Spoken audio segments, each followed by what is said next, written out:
একটা নির্বাচন যখন হবে তখন সেখানে যারা নির্বাচক মণ্ডলী, যাদের বৈধ অধিকার আছে সে নির্বাচনে অংশগ্রহণ করবার, তাদের প্রত্যেকের ভোট দেওয়ার সুযোগ করে দিতে হবে। কে ভোট দিতে গেল না গেল সেটা বড় কথা নয়, বড় কথা হচ্ছে যে আমি মনে করলে ভোট দিতে পারি। অর্থাৎ ভোট দেওয়ার অধিকার, যেটা আমাদের সাংবিধানিক অধিকার, সেই অধিকারটা আমি এনজয় করবো, সেই অধিকার আমার আছে। কিন্তু আজকে পশ্চিমবঙ্গে এসআইআর নিয়ে যে জায়গায় দাঁড়িয়ে গেল, 60 লক্ষ মানুষের নাম বাদ গেল। মানে বাদ গেল এই সেন্সে যে এখন পর্যন্ত অন্তর্ভুক্ত হলো না। একটা অনিশ্চয়তায় পরিপূর্ণ একটা ভোটার লিস্ট। এবার কথা হচ্ছে যে এখন আন্ডার অ্যাডজুডিকেশনের নামে বলা হচ্ছে আন্ডার অ্যাডজুডিকেশন, বিচারকরা তার দেখবে যে সে ভোটার লিস্টে নাম থাকার যোগ্য কি অযোগ্য। এটা কতদিন দেখবে? যতদিন না ভোটার লিস্ট পরিপূর্ণ হচ্ছে, সম্পূর্ণ হচ্ছে। তার মাঝে যদি নির্বাচন ঘোষণা হয়ে যায়, তাহলে যেদিন থেকে নির্বাচন ঘোষণা হবে সেটাই তো কাট অফ ডেট হয়ে যাবে, সেই দিন থেকে খতম। অর্থাৎ তখন এই যে 60 লক্ষ মানুষের ভবিষ্যৎ, কি তারা ভোট দিতে পারবে কি না পারবে এটা কিন্তু নির্ধারিত হলো না। তার আগে কিন্তু ভোট ঘোষণা হয়ে গেলে তারা সব বাদ পড়ে যাবে। অর্থাৎ অধিকার থাকা সত্ত্বেও মানুষ ভোট দিতে পারবে না, এইরকম বাতাবরণ তৈরি হবে একটা। তো আমার বক্তব্য হচ্ছে এটা যদি হয় তাহলে আমার বাংলার মানুষের, তাদের কি সাংবিধানিক অধিকার বঞ্চিত হচ্ছে না? অবশ্যই সাংবিধানিক অধিকার বঞ্চিত হচ্ছে। নির্বাচন কমিশনের দায়িত্ব সম্পূর্ণ ভোটার লিস্ট তৈরি করা, রাজ্যের দায়িত্ব নির্বাচন কমিশনকে সহযোগিতা করা। আজকে নির্বাচন কমিশনের শেষ লগ্নে এসে যখন বিচারক মন্ডলীয় নিয়োগ হচ্ছে, সেটাও তো রাজ্যেরই সব বিচারকরা। যারা বিএলও, এআরও, এইআরও, ডিএম, তারা তো রাজ্যের। তারা যদি সবাই সহযোগিতা করে নির্বাচন কমিশনকে, আর নির্বাচন কমিশন যদি মনে করে না আমি প্রত্যেকটা ভোটারকে আমি ভোট দেওয়ার সুযোগ করে দেব, তাহলে আগামী নির্বাচন দেরি করা উচিত। আমার বক্তব্য যতদিন না পর্যন্ত এই ভোটার লিস্টের কাজ সমাপ্ত হচ্ছে, যতদিন পর্যন্ত না ভোটার লিস্টের যারা অন্তর্ভুক্ত হবার জন্য উপযোগী, অর্থাৎ যারা এলিজিবল, তারা যতদিন পর্যন্ত না তাদের নাম ইনক্লুড হচ্ছে, অন্তর্ভুক্ত হচ্ছে, আমার মনে হয় ততদিন পর্যন্ত এই নির্বাচনের নাম দিন ঘোষণা করা উচিত না। আগে ভোটার লিস্ট, তারপরে নির্বাচনের দিন। আগে আমার ঘরে মুরগি আছে, তারপরে আমি ডিম গুনবো। আমার ঘরে মুরগি না, আমি ডিম নিয়ে কি করব? ডিম গুনে পেয়ে গেছে। এখন ভাবছে এটাকে জোরে, এখন ব্যাপারে যে 2021 সালের নির্বাচনটা হয়েছিল এনআরসির পক্ষে না এনআরসির বিপক্ষে।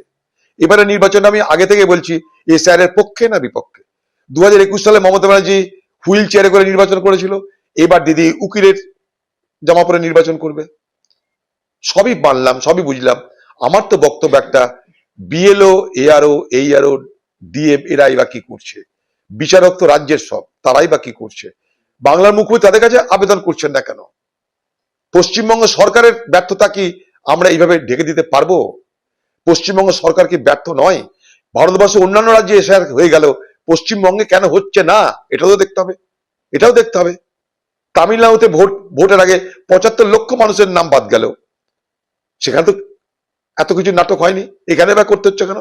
আমরা জানি নির্বাচন কমিশন আমাদের পক্ষে নয়, কিন্তু পক্ষে নয় বলে না কেঁদে, মানুষের জন্য কেঁদে, মানুষের জন্য, মানুষের পীড়া বুঝে, মানুষের যন্ত্রণা বুঝে তাদেরকে সহযোগিতা করার হাত কিন্তু প্রসারিত হয়নি বাংলার সরকারের কাছ থেকে।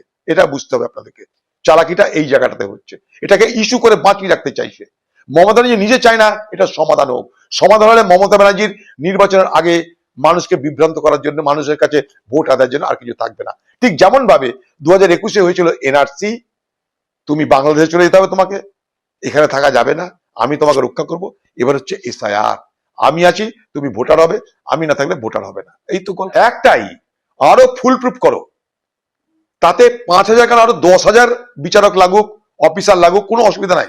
কিন্তু ততদিন পর্যন্ত যেন ভোট ঘোষণা না হয়, কারণ ভোট ঘোষণা হলে বাংলার মানুষের সাংবিধানিক অধিকার কেড়ে নেওয়ার সমতুল হয় বলে আমি মনে করি। কারণ তারা ভোট দিতে পারছে না তাদের ভুলে নয়, তারা ভোট দিতে পারছে না ব্যবস্থার ভুলে, ব্যবস্থার কমজোরিতে। এটা সিস্টেম তোমার কমজোর। যারা ভোট দিতে চাইছে তারা কিন্তু কমজোর নয়, কোথায় বানান ভুল তারা কি করবে? তুমি ঠিক করে নাও, বাড়ি বাড়ি যাও,